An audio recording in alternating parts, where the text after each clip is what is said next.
My name is Pastor Josh Lai, and I'm very joyful to come your way with these editions of the Grace Pills with regards to the Kharis movement as we go to the campuses with a radical message of the grace of our Lord Jesus Christ.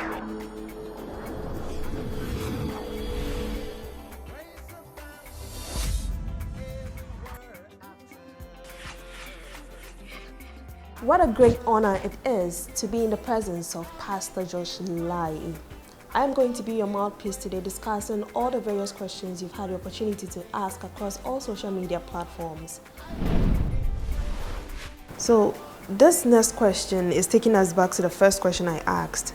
It has to do with obedience under grace and how it fits into marriage, and if obedience is only for women in marriage. No, obedience is not only for women in marriage. In Ephesians chapter, I think 3, Apostle Paul speaks to that. He told the woman to submit. Okay? All right. He told the woman to submit to the husband. He said, wife, submit to the husband. Okay? Are you getting the point? Yes. As unto the Lord. And the submission there is the word hypotasso. Okay, now hypotasso is not about the wife submitting and then the husband equally submitting to the wife. It's not about you submit to me, I submit to you. No.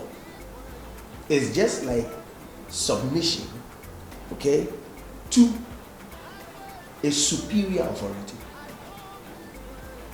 I see you didn't like that one. Not exactly. It's a superior, so you're submitting, so it's like a father and a child kind of submission. So I don't tell my wife, okay, honey, go and sleep. And then my wife will ask me, have you slept? Because if I tell that to my child, so Kirk, it's time to sleep, go and sleep. Kirk won't ask me, Daddy, have you slept? Or you two go and sleep. No, that's not the kind of submission. It's a one-way kind of submission. You are told to do this, you do it. And that's why he said, submit to your husband as unto the Lord. How you submit to the Lord, submit to your husband. Okay, but even the men have a greater responsibility.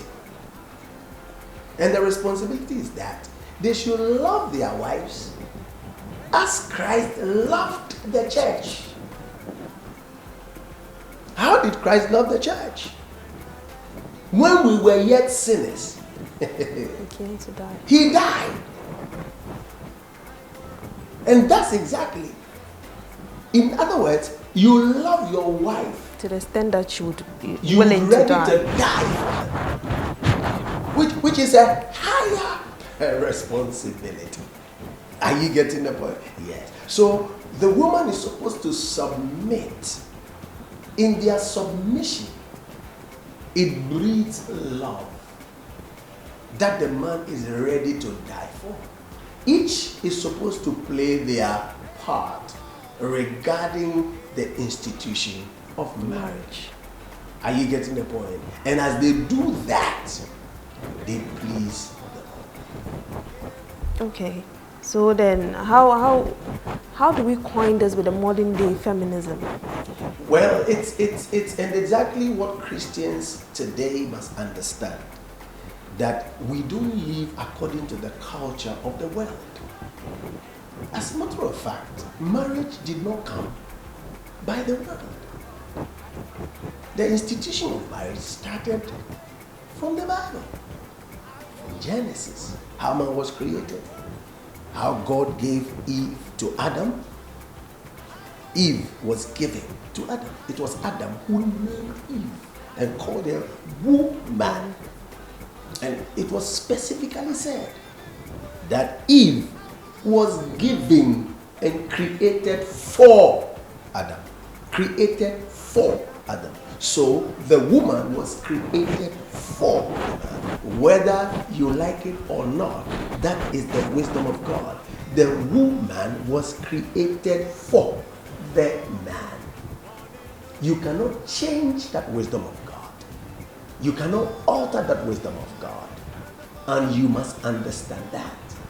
So, woman, give your husband that total respect and submission. He is also required to love you for who you are and should be ready to die for you. And that's exactly how it goes. What feminism says, that's their own challenge, that's their own problem, that's their own world. We will do what the one who created us told us to do. And when we do it his way, we find joy in what he has manufactured. One thing you must understand is, anytime you hate to the manufacturer, you enjoy their product. May we have this grace to submit and for our men to love us accordingly. Definitely, he will never give us what he has not given us grace for. Amen. That's right. Morning,